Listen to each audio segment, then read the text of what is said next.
2000. I'm very proud of that too, because it shows the endurance that I was able to have throughout my career. 2,056 games to be exact. Add that to the fact that Carter spent the majority of the 80s anchoring the batting order in both Montreal and New York. The ups and downs of catching never slowed down his run production. Here you are, and maybe you got a foul tip and you come up in a game-winning situation, and all of a sudden you're asked to drive in that winning run, and you're still hurting from the foul tip or the collision at home plate that you just had. So you got to kind of block that out, and you just throw your shin guards and your chest protector and your gear off to the side, and you grab a bat, and you got to say, okay, now my job is to try and drive this run in. Any catcher would tell you that they were in awe of what Gary Carter did offensively because of the demands of the position, not only physically, but handling a pitching staff and being the go-between between the manager and the players on the field, all the other responsibilities that you're expected to handle as a catcher, and then still be an offensive player. He has that tough... The up and down. I've had 9 knee surgeries, and I know what it's like to be in that squat position. And you really have to prepare yourself every year, not only mentally, but physically. Through the wear and tear, the 11-time All-Star and 2-time All-Star Game MVP managed to hit 324 career home runs and drive in over 1,200. As chairman of the National Baseball Hall of Fame, it's my pleasure, Gary, to welcome you into the Baseball Hall of Fame family.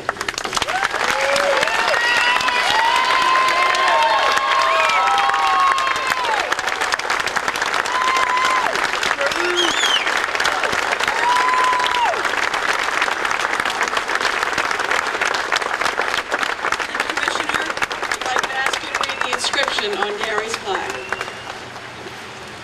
Gary Edmund Carter, kid, Montreal, National League, 1974 to 1984, 1992. New York National League, 1985 to 1989. San Francisco National League, 1990. Los Angeles National League, 1991. An exuberant on-field general with a signature smile who is known for clutch hitting and rock-solid defense over 19 years. His tireless work ethic and durability led to the all-time record for total chances by a catcher and National League record for games caught, putouts, in years leading the league in putouts. An 11-time All-Star, twice the game MVP, earned 3 Gold Glove Awards, and hit 324 home runs. A catalyst for the Expos' first postseason berth in 1981, and a key to the Mets' 1986 World Championship. Welcome to Cooperstown.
Wow.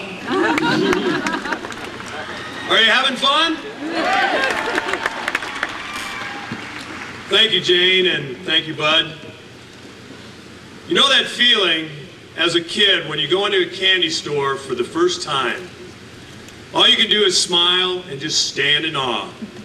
Well, this kid is in the candy store today, Cooperstown, where all dreams come true. Can you feel it? It is so sweet. There are so many people to thank today that have influenced my life and my career. I've been told by the other Hall of Famers that I have a time limit, 20 minutes. Those of you that know me, this is going to be difficult. All right? I have a tendency to elaborate at times, so I'm going to try to do my best. Just bear with me. I would be remiss if I did not say a few words in French. So here it goes. Bonjour, mesdames et messieurs, monsieur le président et invités distingués. Il me fait grand plaisir, grand honneur d'être ici midi. J'aimerais remercier toutes les partisans, les clubs des Expos, Mets, Giants et Dodgers. Mes amis, merci beaucoup.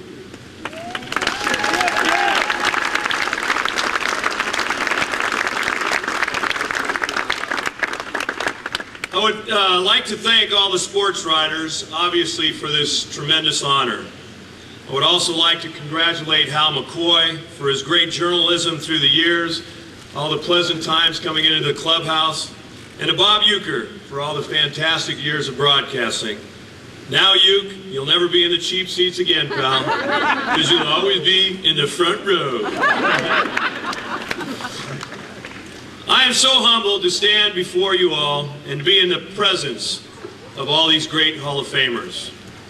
This has been a terrific weekend, and I would like to thank all the people involved with the Hall of Fame, from Dale Petrosky to Jane Clark to Jeff Idelson to Kim Bennett, and of course all of the other staff members. I had a dream as a young boy, like all these Hall of Famers up here, to be a professional athlete. I was blessed with a gift, and I thank the Lord above for the wonderful, wonderful opportunity to have played this great game of baseball. I played all the sports as a young boy, but it was always baseball that I loved the most. I collected baseball cards as a hobby and one day dreamed of what it would be like to have my picture on one of those cards. I grew up in Southern California, a Dodgers fan, and my idol was the Mickey Mantle. I know you're here with us today, Mick, so thank you for instilling in me the love of the game. You see, I always have been a fan of the game first and a ball player second. Maybe that's why I had the love and passion for this great game so much. My dream became a reality in 1972 when the Montreal Expos drafted me in the 3rd round. In high school, my main sport was football as an All-American quarterback. Most of my scholarship offers from colleges were for football, not for baseball. So I had to think and pray hard and long to help make my decision. My decision was altered after a serious knee injury, which resulted in sitting out my entire senior football season. After surgery and rehab, I played the basketball season, but I was looking so forward to playing my passion, baseball.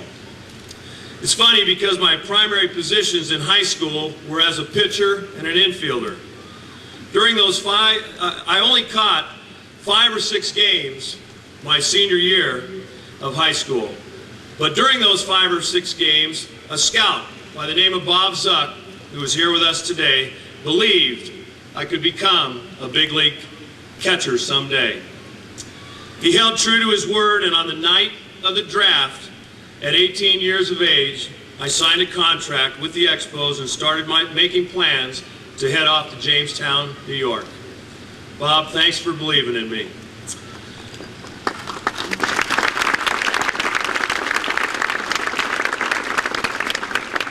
So off I went to New York for a 2-week tryout camp to determine where I was going to play that year. And it was there that Bill McKenzie, my first catching coach, who taught me all the fundamentals and techniques about catching. He was the one who taught me how to catch. Thanks, Bill, for your motivation and discipline. I don't know if you're here today, but I just want to thank you for everything that you did for me. And it was there in Jamestown, New York, where the journey began. I would like to thank all the coaches and managers I played for, from my very first manager, Pat Doherty, to my very last manager, Felipe Alou, in Montreal. However, there is one manager who's left such an impact on my life and in my career, and that was Carl Keel, who is with us today. He managed me when I was in the Instructional League, AA and AAA, and I know he believed in me more than anyone else. I remember he would throw tennis balls to me and worked on my hitting and to get out of the way of pitches, and he would even charge me 25 cents for every ball that I would drop while I was catching in a game. This, of course, helped me to concentrate better and helped me focus. And truly, I dropped a lot of balls when I was playing in the minor leagues, so this really did help. Although at the end of the year, Carl said, "Oh, you don't owe me anything." Carl, thanks for working so hard with me and for helping me to be a better ball player. I would also like to thank all my teammates, with some of them that are in the audience today. Thank you for inspiring me, making the game more fun and enjoyable. A lot of great memories that I will never forget. After 2.5 years in the minor leagues, being groomed as a catcher, I began my rookie season in the major leagues in 1975. The Expos started me in the outfield.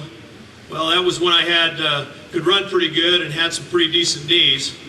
But after having a pretty good first half, I was invited to the All-Star game in Milwaukee. Well, there it was Johnny Bench who befriended me and kind of took me under his wing. By then, Johnny had established himself as one of, if not, the greatest catcher of all time. He had already won 2 MVP awards and had developed the one-handed style of catching, and also as one of the best defensive catchers there ever was. Maybe, just maybe, he saw a little of him in me.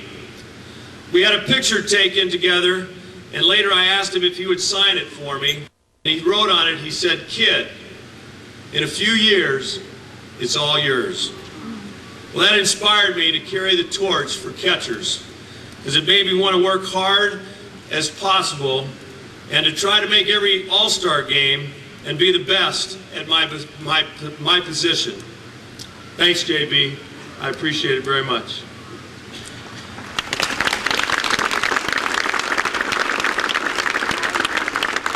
I was sitting there talking to Eddie, and he says, "Well, you're the one that chose those tools of ignorance, but really I always consider them being the tools of excellence. And there's something special, I truly feel, about being a catcher that only another catcher can understand." So Yogi, Pudge, JB, you know what I'm talking about. It's an honor to enjoy being a part of this great fraternity. Well, after 2.5 years playing mostly in the outfield, I finally got a chance to play every day behind the plate in 1977. Dick Williams was instrumental in making that happen. From that point on, the rest is history. You see, going to a baseball game, just like you guys are here today, and sitting in the stands is like going to that happy place where you can leave your worries behind. One of my favorite lines comes from a movie, Field of Dreams, and it goes something like this. This game, this great game, is as innocent as children longing for the past. The feeling you get when you go to a ball game, walking through the aisles to your seats, sitting in your shirt sleeves on a perfect afternoon. You find your reserve seats somewhere along the baselines and acting if you were a kid again. It's almost as if though you were dipped yourself in magical waters that the memories will be so thick you have to brush them away from your faces. Yes, the one constant through all the years has been baseball. America has rolled by like an army of steamrollers. It's been erased like a blackboard, built and erased again. But baseball has marked the time, America's pastime. Baseball has allowed me to meet so many special people along the way. One here today that I am so honored to have in our presence is former President George Bush Sr.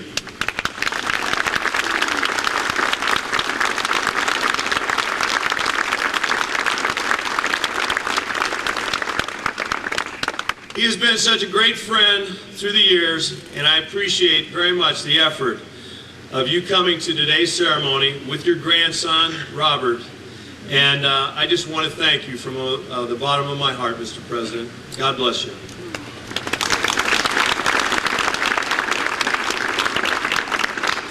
A few more people who kept me on track, especially in the business side of baseball, were Dick Moss and Matt Marola. They couldn't be here today, but thank you guys for helping me with all the contracts and endorsements through the years.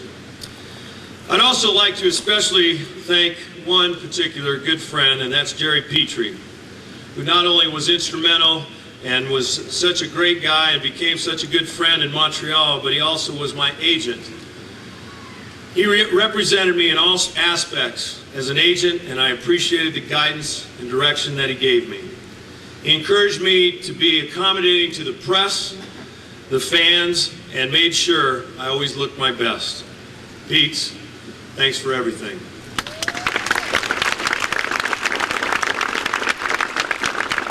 I also want to extend a very special thank you to my good friend Meade Chaskey. I have known this man for a long time when he was a huge fan and would hang around the team bus and get autographs from all the players. Tell you what, he's now my manager, and he's been the best man for this job to handle so many things for me. You're awesome, Meade, and I can't thank you enough. What a godsend you've been.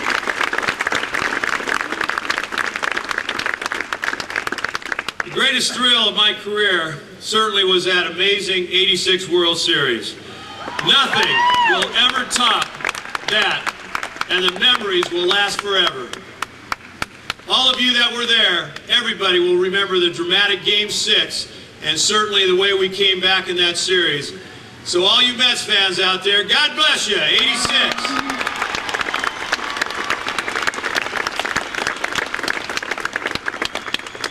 I will be forever grateful to the Expos for beginning my career and winding up my career in 1992. The Lord gave me a storybook ending of my career in front of over 40,000 fans. My last at bat was a game-winning double, and after hobbling to second base, I left the game to a standing ovation. There is nothing like the roar of the crowd.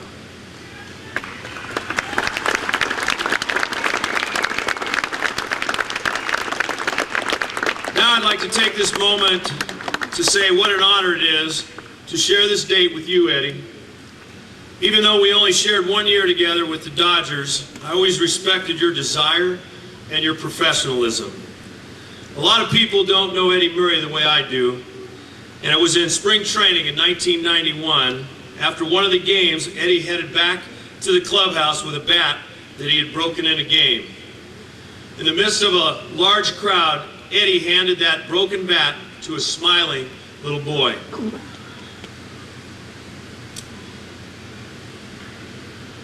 That boy happened to be my son, DJ.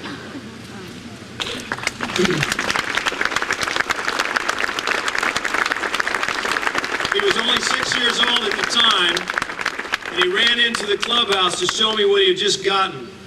I was kind of shocked because, Eddie, I mean, you don't share a lot of things with a lot of people, you know? But anyway, I walked over to him and asked him if he would kindly sign it, and after a brief hesitation, he did. And, well, today, DJ considers that bat one of his most prized possessions.